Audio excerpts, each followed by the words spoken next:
Hello কাছের মানুষজন, কি অবস্থা সবার? আশা করি সবাই ভালো আছেন। আজকে একটা নতুন জায়গায় যাব। গত ৫-৬ বছর আমি যেখানে যাই নাই সেখানে যাব, কারণ এখন দরিয়ানের সিজন চলতেছে। মালয়েশিয়ার জাতীয় ফল হচ্ছে দরিয়ান। তো দরিয়ানটা খাওয়া যায় কারণ হচ্ছে যে একটু অন্যরকম একটা টেস্ট, যেটা বাংলাদেশে অ্যাভেলেবল পাওয়া যায় না, পাওয়া যায় খুব কম। তো সেখানে আজকে যাওয়ার চেষ্টা করি। তবে দরিয়ানের দামটা একটু মালয়েশিয়া বেশি হয়ে থাকে। যদি বেশি হয় তাহলে খাওয়া হবে না, আর যদি কম হয় হ্যাঁ চলবে। চলেন যাই। অনেক রাস্তা আছে ভাইয়া, যাইতে হবে সামনে।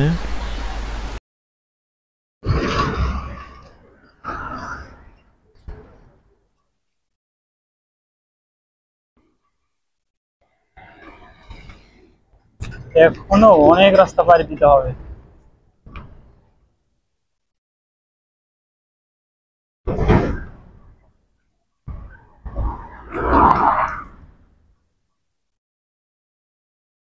তো জায়গাটা অস্থির।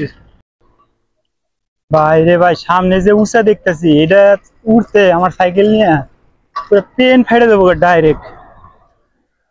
উঠছি হালায় হাইটটা উঠতে দেবো মনে হয়।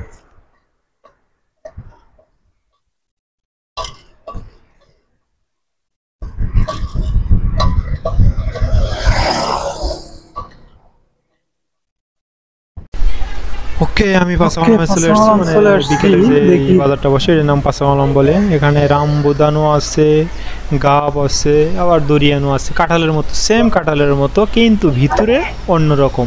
উপরে দেখা যায় কাঁঠালের মতো, কিন্তু ভিতরে অন্যরকম। কোষগুলো অন্যরকম, খাইতে স্বাদ অন্যরকম। আর উপরে যে কাঁটাগুলো, এগুলো মনে করেন হালকা টাচ লাগলে রক্ত বের হয়ে যাবে, মানে কোনো মাফ নাই। তো আমি এটা চয়েস করছি, এটা নিব। এটা মাত্র 4 টাকা কেজি। মানে অন্যান্য জায়গায় এটা আসলে যেগুলো মানে ফেলাই দেওয়া, মানে গাছের থেকে যেগুলো অকেজো পড়েছিল ওইগুলা। তো এইগুলোর দাম আর কি 4 টাকা দিয়েছে, আমি এগুলোই খাইতে পারছি। তো যেগুলো দামই বেশি, মানে ভালো পরিমাণে, যেগুলো 70-80 টাকা কেজি, ওইগুলো খাওয়া আমার পক্ষে কোনোভাবেই সম্ভব না। তো আমি এটা চয়েস করছি, এটার দাম আসছে মাত্র 5 টাকা। তো এটাই আমি খাওয়া শুরু করব। মানে মোটামুটি অনেক ভালো, অনেক ভালো খাইতে। এগুলা মনে করেন যে গাছের যে সুটকা সাটকি আসলো না, বাংলা ভাষায় যেটাকে বলে, ওইগুলোই আমি নিতেছি। এগুলো প্রচুর পরিমাণে, মানে মানুষ সিরিয়াল দিছে। এবার পারফেক্ট ভাইয়া, জঙ্গলের ভিতরেই খাইতে বসছি। খেলা হবে।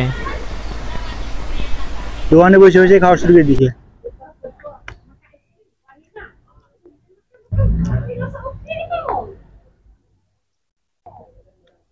এটা হচ্ছে 1 কেজিটা নিচে, অর্ধেক খাওয়া শেষ, আর অর্ধেক আছে বাকি। মানে অনেক সুন্দর, অনেক খাইতে ভালো লাগে।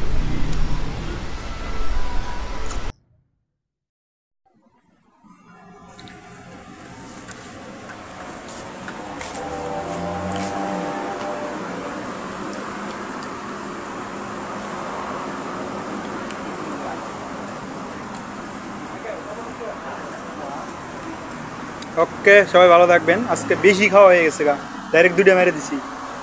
মানে যত খাবেন তত স্বাদ, মুখ টুক খাবড়া হয়ে গেছে গা। Bye bye, tata.